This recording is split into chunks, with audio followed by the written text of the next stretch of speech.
Bonjour, everybody. Hi, this is Neshi Locatz.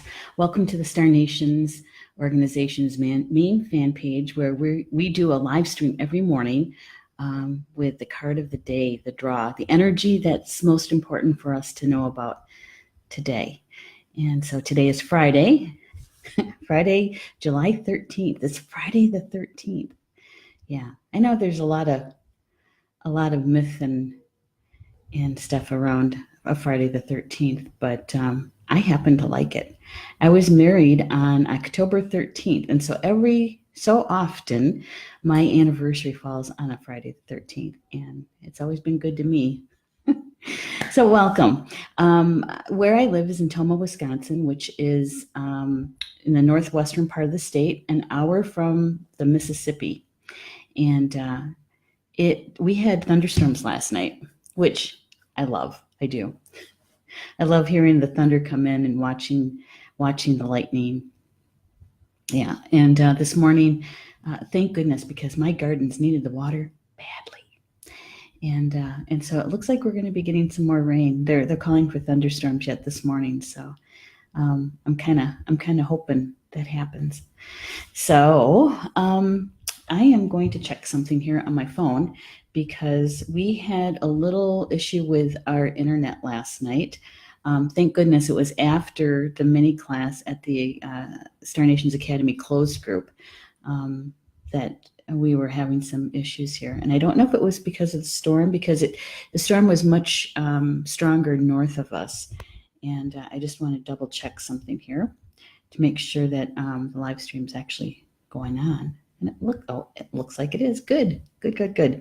Yeah, the spotty internet, which I've never really had to deal with that here. Just in the middle of me promoting stuff for the radio network and for the magazine and stuff like that. So, yeah. Hey, Mary Anderson Fry is here with me. Good morning, Mary. Good morning. I've got coffee. Why do I have coffee? Because I didn't make any tea. I was going to, and I didn't. It was just easier to grab the coffee pot. Good morning, Margaret. How are you doing this morning, Margaret? I'm so glad to see you here and with me in the chat. So the caffeine's good this morning. Still recovering from my late night, not last night, but the night before. Yeah, you'd think that I would know better, but I didn't. I said I was gonna put more fun, to have more fun and play in my life, and to get more of a balance going, right? And between work and play. Although I have to say, working on Star Nation stuff isn't work to me. It's fun, it's creative. It does take quite a bit of time, but I love it. So anyway, I was watching that movie the other night and stayed up way too late. So I'm still a little in recovery mode. Yeah. Good morning, Mary.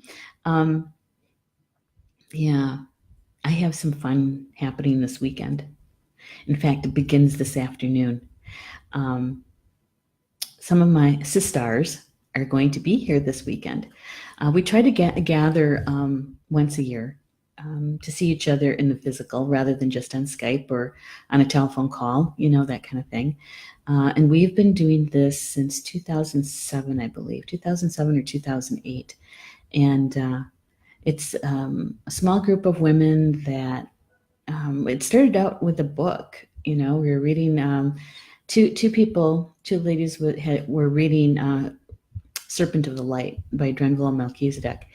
And I had already read it. And they know that I'd been studying with Drenville. And so they contacted me and wanted to talk about the book. And instead of having two separate conversations, I said, why don't we have a conference call? Because not everybody was on Skype at that time. And so that's how that group started. And we've been meeting every month, sometimes twice a month, by Skype or Hangout. In the early days, it was a conference call. And we're still doing that.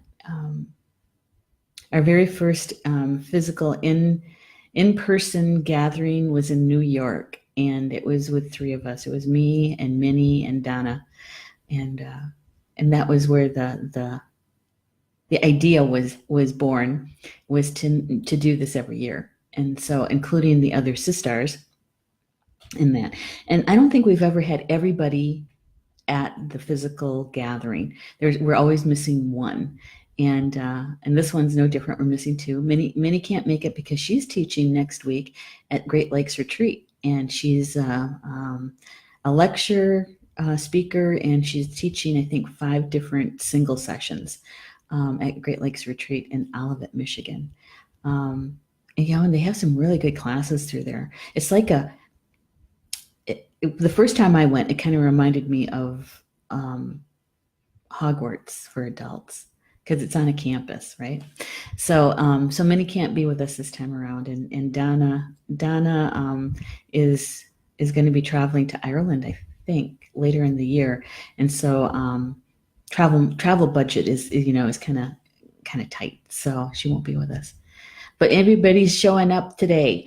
First one shows up around 1:30, and then 4 o'clock, and then 7 o'clock. And by 7:30, we should all be having fun. Margaret's saying, how are you doing? I've noticed as I get older, the recovery of lack of sleep takes longer. Yes. I know. Isn't it strange? When we were younger, we could stay up till all hours and have to get up the next morning to go to work and still, be good to go. It does take me a little bit longer, just because I go up at 1 o'clock doesn't mean that I'm asleep at 1 o'clock. I've always had this issue, even when I was a child, is the falling asleep is the problem. Once I'm asleep, I'm good to go, but it's the falling asleep. It's turning off the brain to say, shh, stop. And when I was young, my mom would say, oh, just read a book until you get tired. Well, I'm a voracious reader, and that never happened. So here I am with a flashlight, as a kid reading, and finally getting tired enough to fall asleep. And by that time, it was almost time to get up. Yeah. So carrying that on as an adult is probably a bad habit I got into. But anyway, it's the falling asleep. So and with menopause, it's kind of made it even bigger. It's like, so I use either melatonin or valerian to help with that, and I take it about 30 minutes before I go to bed, and so that's my little trick these days. Yeah, so it takes me a little bit longer. You're right, Margaret, it does. Yeah, it's okay though. You know what? I'll get caught up someday. And the thing is that I'm up a little bit before 6 to make sure that I'm downstairs and getting breakfast set up, helping Mom with those early morning kind of getting dressed and that kind of stuff, making her bed, all those little things that go together with it. And so if I could possibly go back to bed, and I have when I haven't been feeling well, I go back to bed and sleep for a couple more hours, but not the case. I got too much to do. I might do that on Sunday. In fact, I probably will not do a live stream on Sunday morning, only because the ladies will be leaving 2 of them will be leaving in the mid-afternoon, and we need to have a couple more things done because we're doing journey work together. So I probably won't do a live stream on Sunday morning, just so everybody knows. So the card draw this morning, very interesting, considering what we talked about the drum. Do you remember when we did the show about the drum, the live stream about the drum? This is what came this morning. It's Pow-wow, sharing and quickening. Hey, Stephanie's with us. Good morning, Stephanie.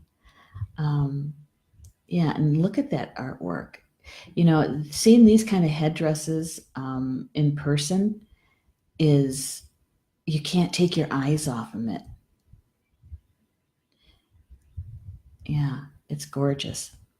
So the powwow, growing up, we went to powwows all the time.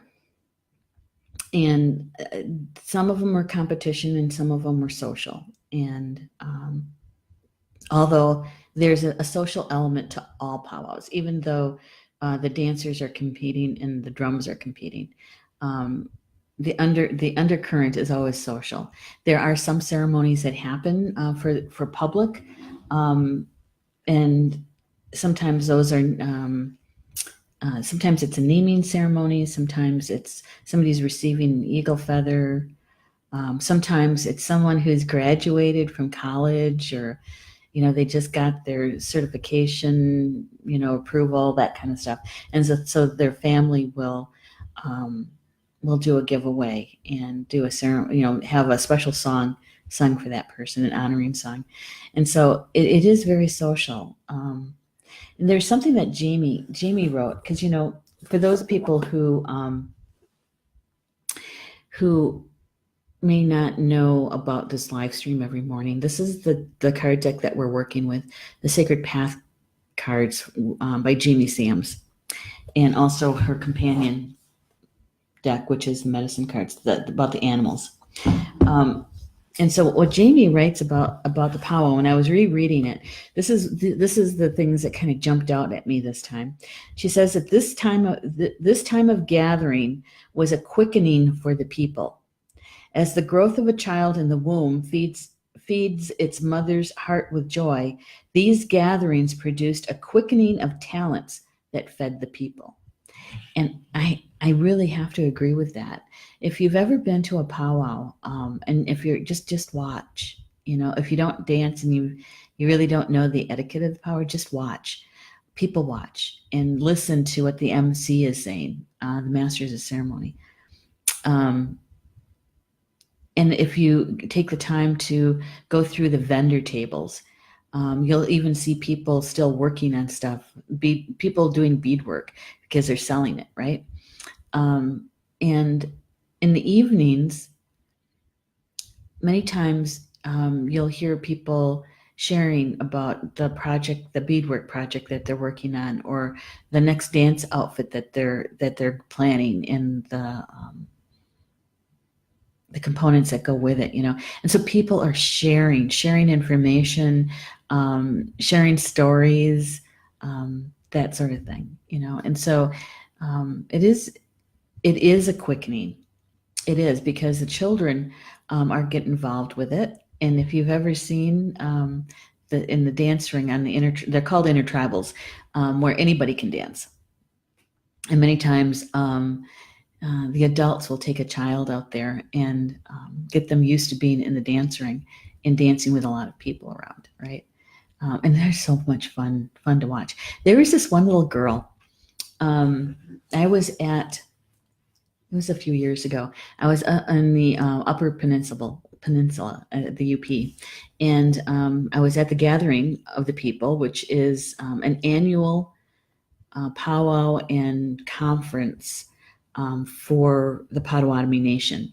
And so a few days before the powwow actually starts is a language conference, and then it rolls into the powwow, right?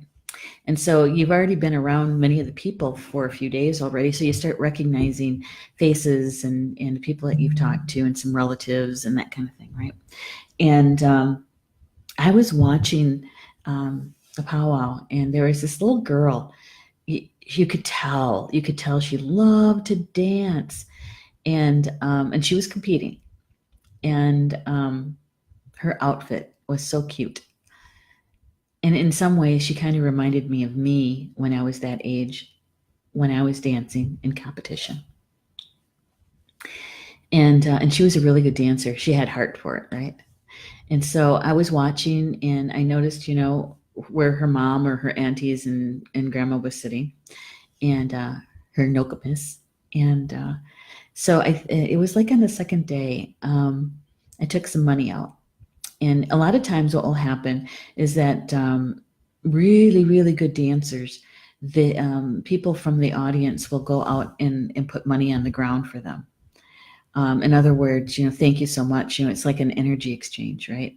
And so what I did was I took some money over to where her mom and her grandma was sitting, and I said, your daughter really loves to dance, and we talked about the love of dancing, and I shook her hand, and I said, this is a gift for your daughter, because I know how quickly we outgrow our outfits, our dance outfits. And so this is for a contribution to her next outfit. And the mom started crying, and she goes, oh my God. She goes, I just priced out some stuff yesterday, and it was just so expensive. I didn't know how I was going to be able to get this for her. And so anyway, it felt good. It felt good to recognize this young dancer and to help in some way, right? And so anyway, the powwow, it's a quickening, and anybody can go. Anyone can go. There are some powwows that are a little bit more formal than others, but anybody can go, and be prepared. Be prepared. Have a blanket in the car that you can sit on. Have your camp chairs with you. Have some bug spray. Wear a hat in the middle of the day, because some places don't have the covering over, and so you're sitting in the sun. So you want sunscreen, right? In Oklahoma, some people actually take their umbrellas, so they have shade. So go prepared. Jamie Sand says that everyone was filled once again, renewed by the sense of unity. For those that would go to the powwow, and there's some that are annual gatherings, and there's powwows all across Turtle Island. You could catch a powwow just about every weekend if you wanted to. There's something called the Powwow Trail. I don't know. Have you heard about the Powwow Trail? That phrase. There are some dancers who compete for prize money. That's their career. That's their job, and they take it to heart. And those are the ones, when you see a professional dancer and you're looking at their outfits, that outfit, that regalia is thousands of dollars, could be, that they're wearing. And so it's their business attire, really. And so it's called the Powwow Trail. Those who compete professionally follow the trail, and they know exactly what powwow is when, and what the purse money is, and who's going to be there. Because all the top dancers, they all know each other, because they end up at the same powwows. And so they start trading secrets, sort of, because they're watching each other, right?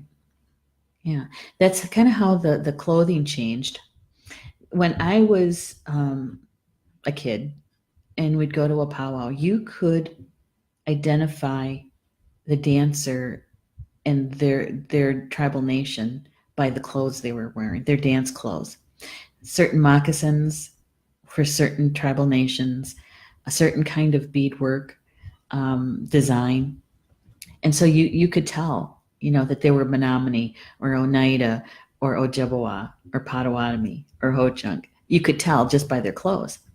Certainly could tell by the drumming, the songs, because it's in their own language, right?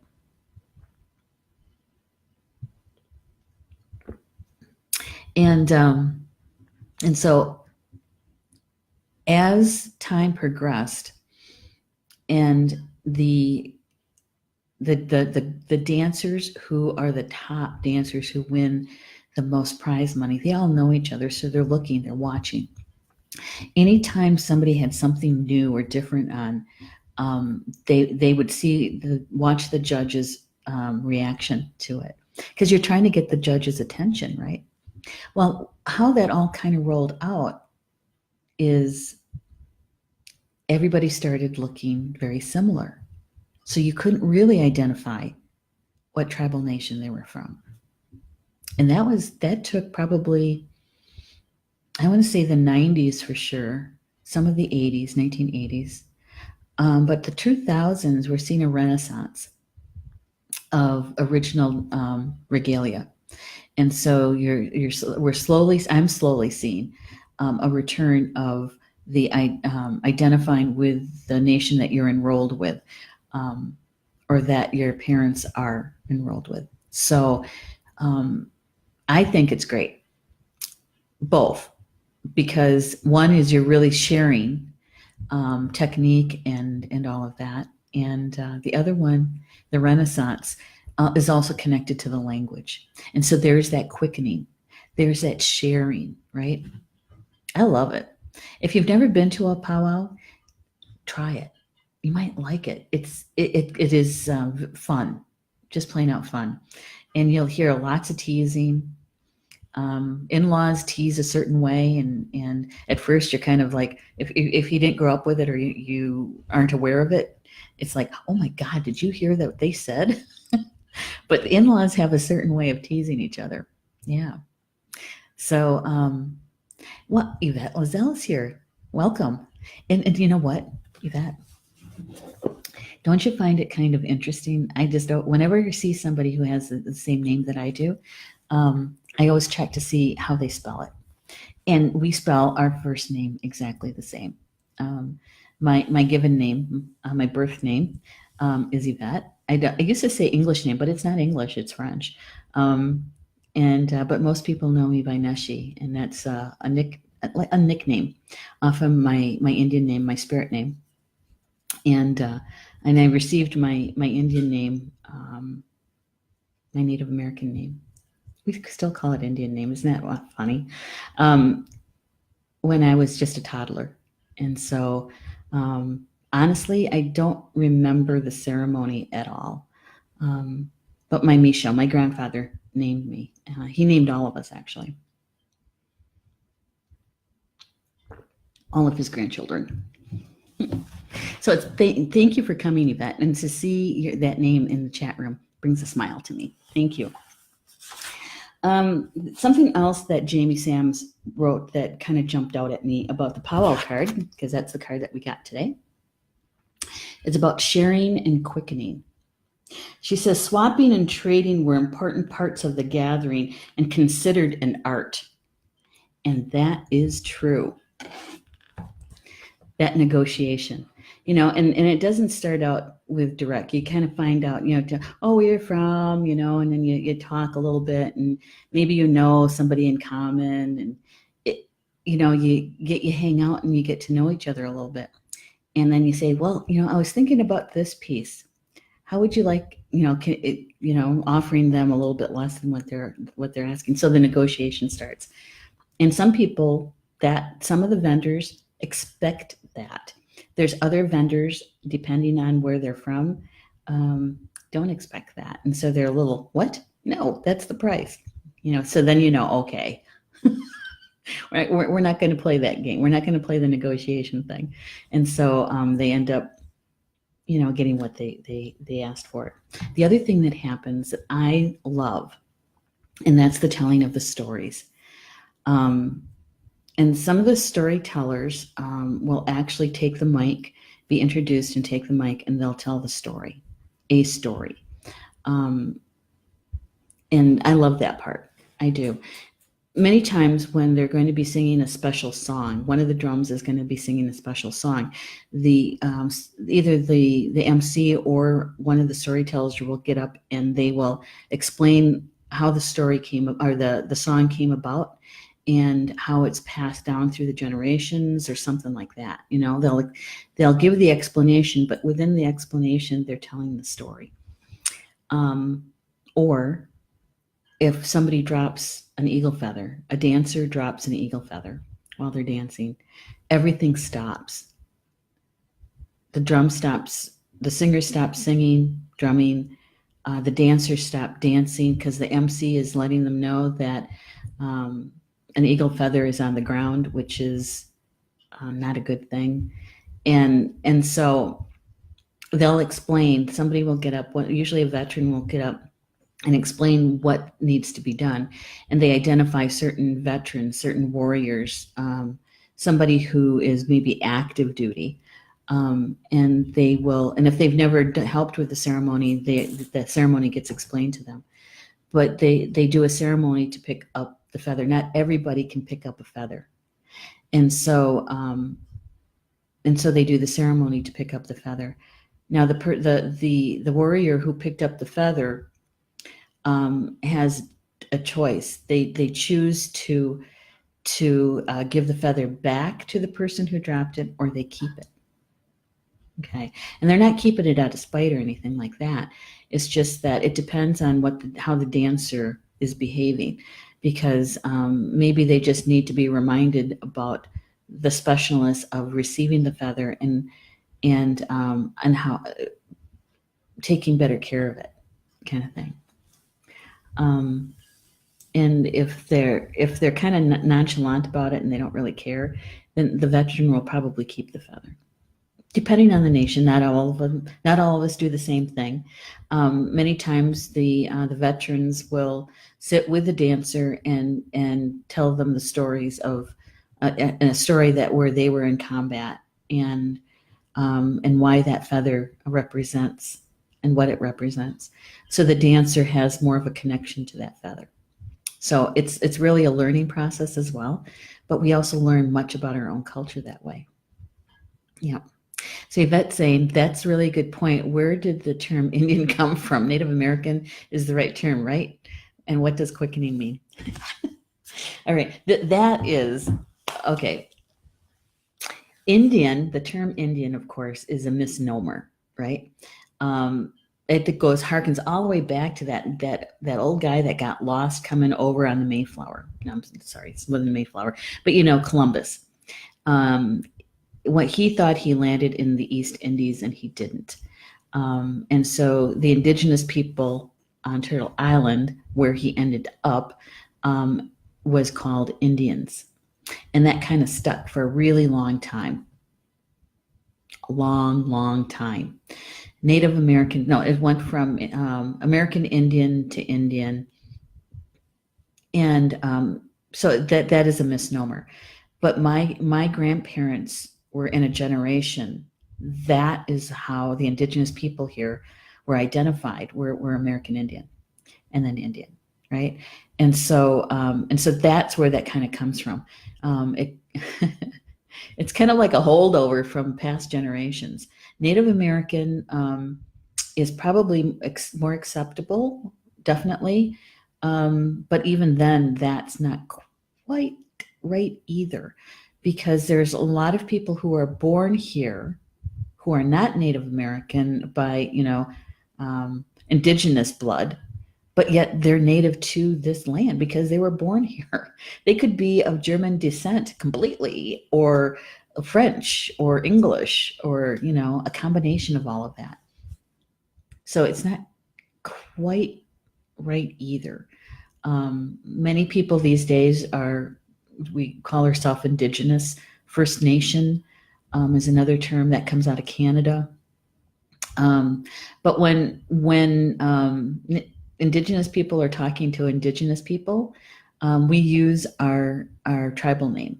Like Potawatomi is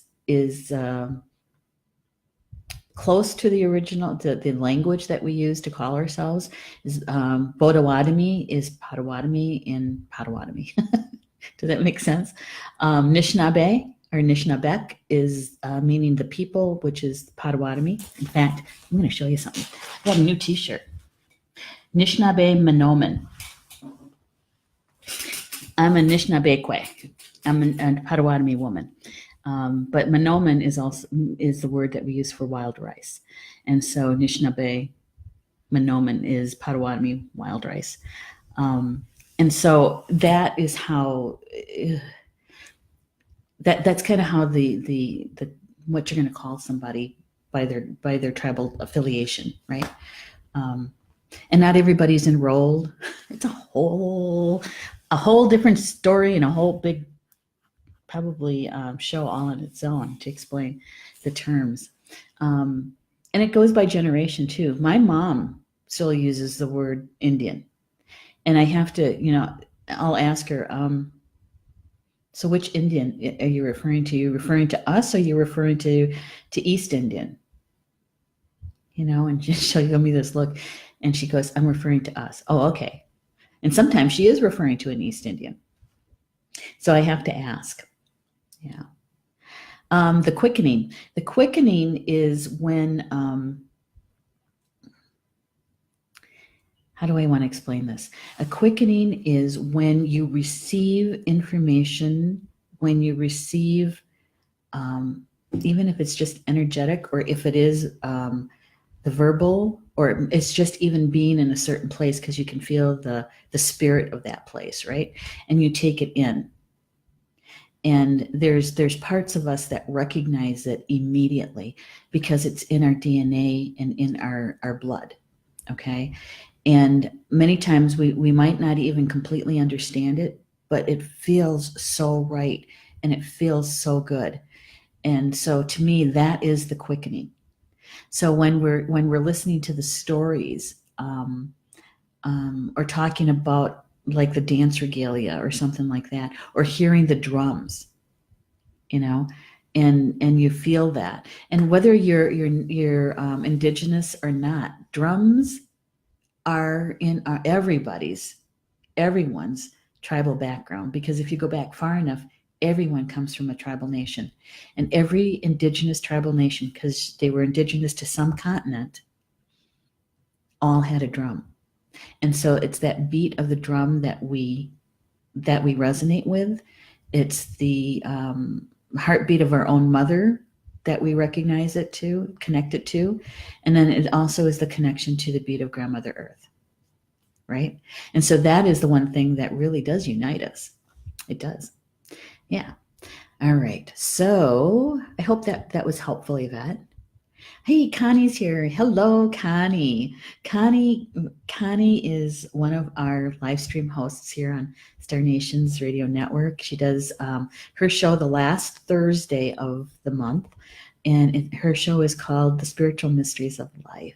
And she's one of our elders here at Star Nations, and just love her. I tell you what, Thursdays, that last Thursday of the month, I get to produce her show, and also Carl and Orchard Franklin's show that evening. Connie's in the morning and they're in the evening. And there are elders here, and I am attentive to what they're saying, because I just love listening to the elders and what they share and how they share it, because there's so much to learn in that. So Connie's in the house. And Jocelyn just joined us. Yay. Good morning, Jocelyn. And Yvette is saying tribal affiliation. Thank you. Yeah. That's a more politically correct term, I guess, tribal affiliation. That's when we're talking to non-Indigenous people. When we're talking to each other, tribal people, it's who you enrolled with. Who are your people? Who are your people? And there's a certain way that you would introduce yourself depending on who you're addressing, in hopefully in your own language if you can do it, because not everybody speaks their own language. I don't. I know a few words, but I'm certainly not fluent.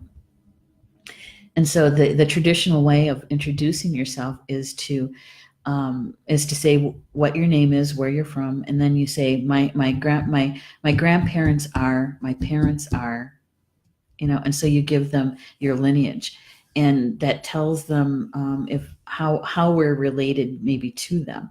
Maybe their great grandparent knew or had some direct relationship to my great grandparents or something like that, so we get to know each other in a more personal way. Yeah. Yvette saying, thank you so much. I've learned so much. Well, you're welcome. You're welcome. Good morning, Jocelyn. I'm so glad you're here. So we're talking about the card for today, which is Pow-wow, sharing and quickening.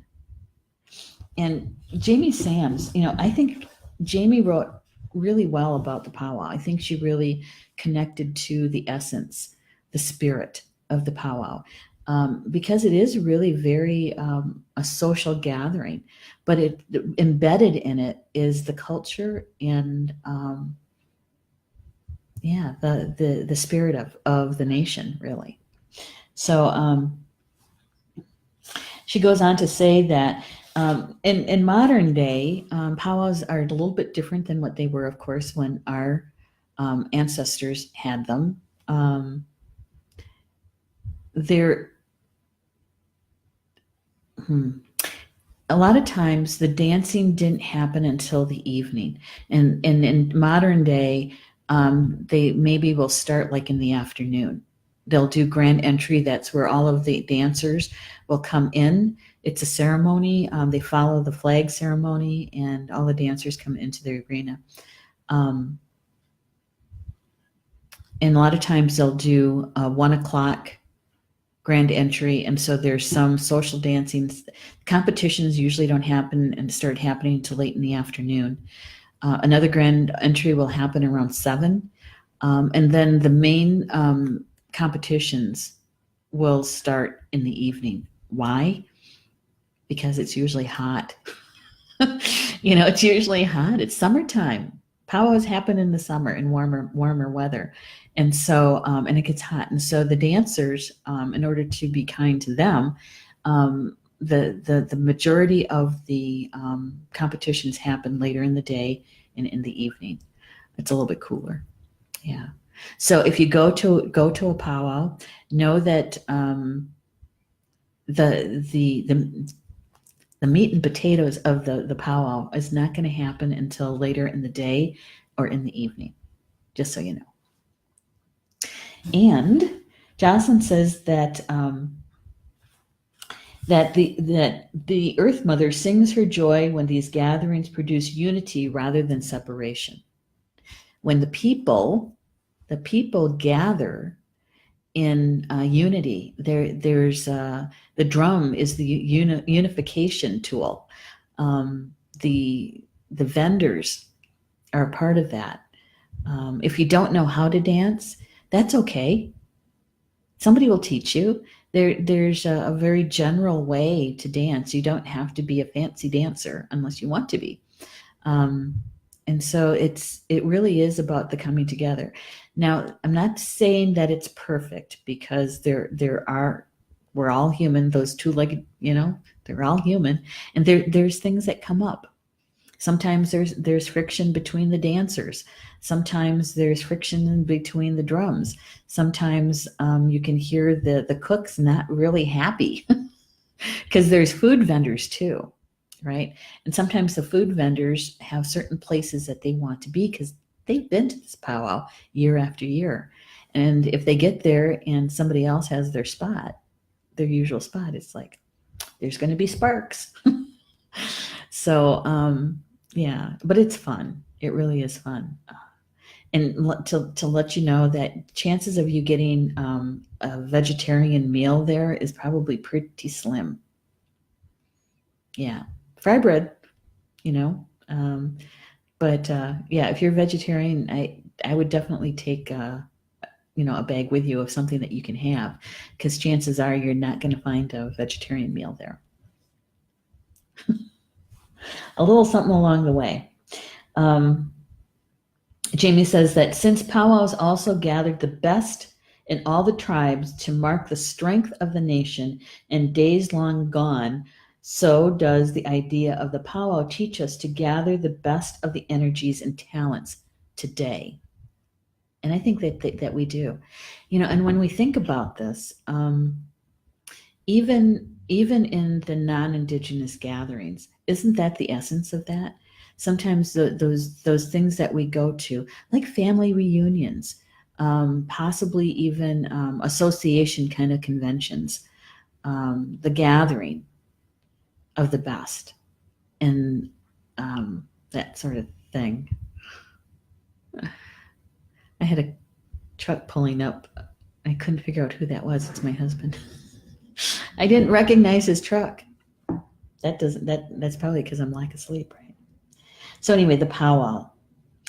If we've drawn this card, Jamie says, in the application, it says we're being put on notice to gather together with others of like mind and exchange ideas.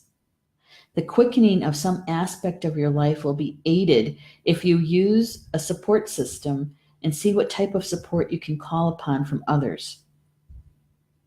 The card is marking a time of calling in your markers. Calling in your markers, because sometimes we need help. And so you can focus, your focus will be clearer, and you may receive a boost you need just by an encouraging word or two. So when we gather together with like-minded people, and we kind of do that now, right now, in this live stream, in the live stream shows that are on Star Nation's radio network here on Facebook. That's what we do. We gather our community, and we share information. We answer questions if we can. And so it is a gathering. It is a quickening. And there's times, I'm sure, because I know I've had them, where one of the show hosts will say something and it's like a light bulb moment. It's like, oh my gosh, I didn't think of it that way. I didn't see it in that direction. And so we learn something new, or we get information about something we already know about, but from another perspective, which adds to its fullness, right? Yeah. In fact, last month, it was last month. I had Orchard and Carl on my show, Communications from Home. It's on Tuesday nights. And we were talking about the dissolving of the ego. And with their explanation, especially Carl's, we realized it's not really a dissolving of the ego as much as it is the right sizing or the balancing of the ego. And he explained about the fourth and fifth dimension with Grandmother Earth, and how Grandmother Earth is already in the fourth dimension and making her way into the fifth. And so that was a light bulb moment for me. It was like, oh my gosh. And and here I am trying to write a note to myself on the side. And so we do that here, and it's via the internet, live stream. Yeah. All right. So that is the card for today. And I ask my spiritual team to also help me with an animal relative to help us to understand with more clarity and depth the essence of the card that was drawn, which is the Pow-wow card this time. And this is who came to visit. Fox. Look at that face. I like his ears. Yeah. So this is what Jamie Sams has to say about Fox. It's about camouflage. And it's about being able to use the fox's allies. Its strongest allies is the flora. Is that when a fox goes into the brush, you don't see him anymore. It's like, where did he go? It's like he disappeared. That is his main ally, and that is the fauna, the foliage. And so it's about being able to blend in. It's the ability to go unseen, to use that camouflage in order to watch, to be observant, and to learn about something without drawing attention to yourself. And how many people have ever done that in the chat? Has anybody used that kind of fox medicine, whether it's conscious or unconsciously or subconsciously, fox medicine, where you kind of go quiet and you kind of blend in, right? So that you can see, watch, observe what's going on. I've done it. I've done it in airports, because the energy in airports sometimes is not the greatest. And especially when there's delayed flights and everybody is kind of getting all worked up. Many times, I've used fox medicine where I go unseen. Nobody pays any attention to me, and I can watch. I can become observant. I did that once. Paul and I were in the Minnesota airport, Twin Cities, and our flight was being delayed, and Paul and I said, we should just rent a car. We could be home like in 3.5 hours, And so, and it was getting kind of dicey in there, and people were not happy. And I told Paul, I said, I'm just going to be quiet here for a little while and watch what's going on. And as I'm sitting back and I'm watching, I'm being observant, there's this elderly man. He was sitting, I don't know, quite a ways from me. And he was eating something. I don't even know what it was. And his wife is just talking to him, and she was very upset about this delay. And I'm watching, and he starts to choke, And at the time, I was a director of a community-based program facility for developmentally disabled adults. And so there's certain sounds that you listen for. And I was watching, being observant, and I heard him start coughing, and I that sound, I knew it wasn't good.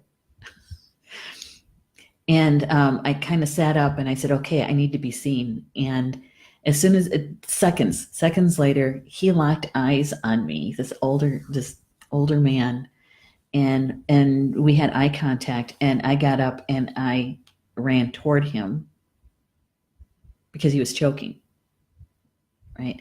And his wife, when she realized what was going on, she was already upset, and she went into complete panic. And so I went over to him and I said, "Are you choking?" And he's going like this to me, And so by the time I was going to do the Heimlich on him, I just got my hands around him barely, and he was able to cough it up, right?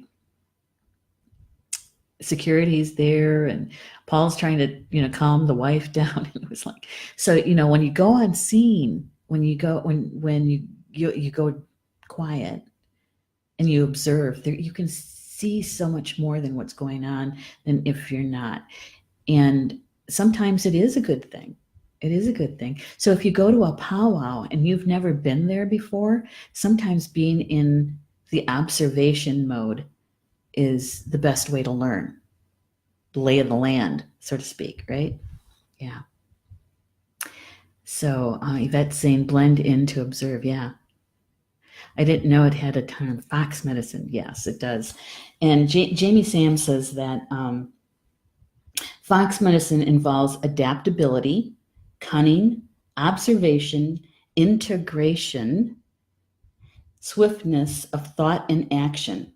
These traits may include quick decisiveness, sure-footedness in the physical world, much like when you're running to somebody in an airport because they're choking. The fox ability to be on scene allows it to be the protector of the family unit. Keeping the family, one of their duties is to keep the family together and safe. This is accomplished through the fox ability to observe undetected without making others self-conscious. Fox is always concerned with the safety of family members as an excellent talisman for those traveling far afield. So it's a sign that you are to become like the wind, she writes, which is unseen yet is able to weave into and through any location or situation. You can observe the acts of others rather than their words. Use your cunning nature in a positive way. Keep silent about who and what and why you're observing. In learning the art of camouflage, you need to test your abilities to pull this off. And it's true. The more you practice it and put it to apply it, the better off you are. Now, when you're traveling and you're going to sacred sites and you're meeting other spiritually minded people, you tend to get gifts from people, right? And I was in Ireland, I think it was the third time or fourth time I was there. Third time, I think. And Amantha, my good friend Amantha, it was the first time I met her. And she gifted me something that it was a piece of Ireland earth peat, and they use it in fires, and not so much in homes anymore, but they use it in ceremony.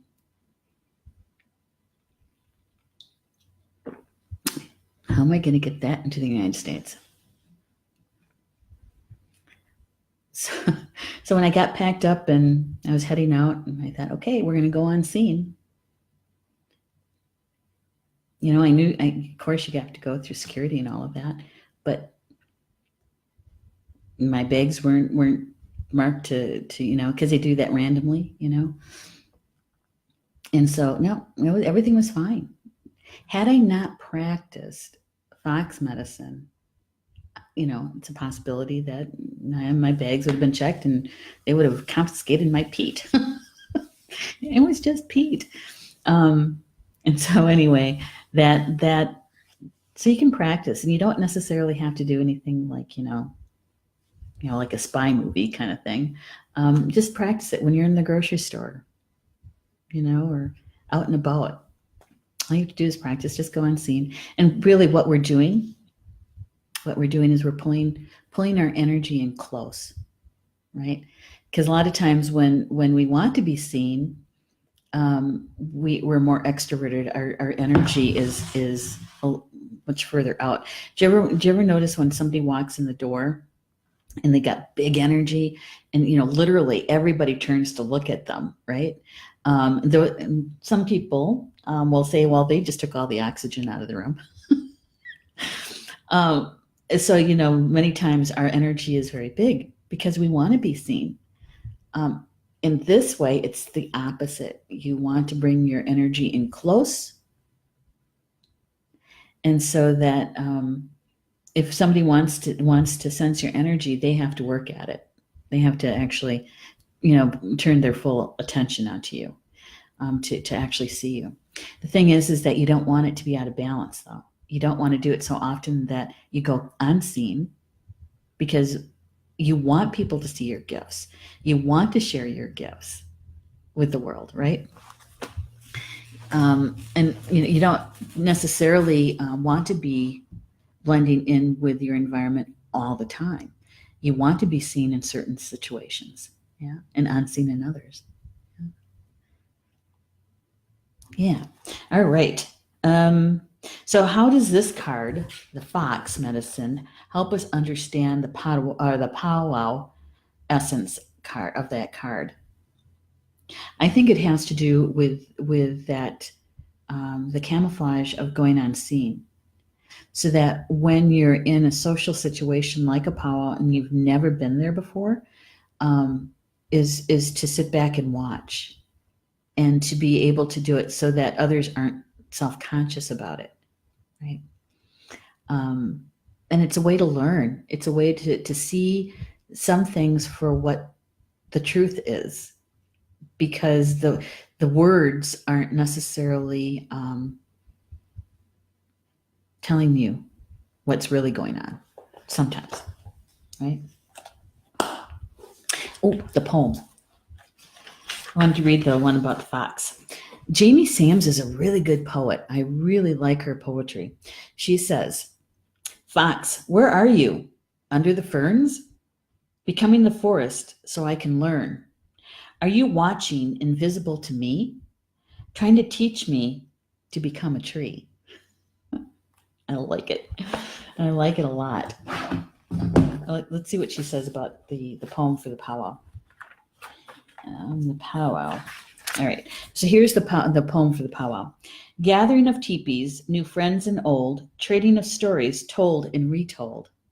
A blanket for a basket, a horse as a prize. Foot races and dances, night till sunrise. Exchanging the goodness that each member brings, allowing the heartstrings of our nation to sing. I like it.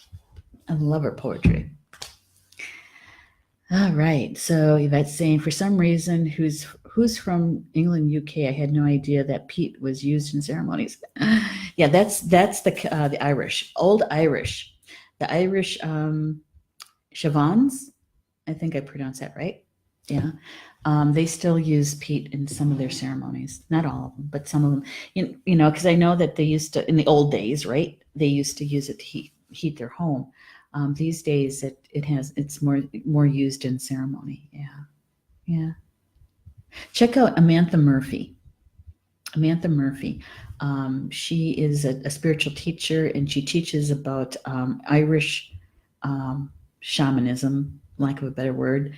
Yeah, she's really, really knowledgeable. She's a good friend of mine, Amantha Murphy.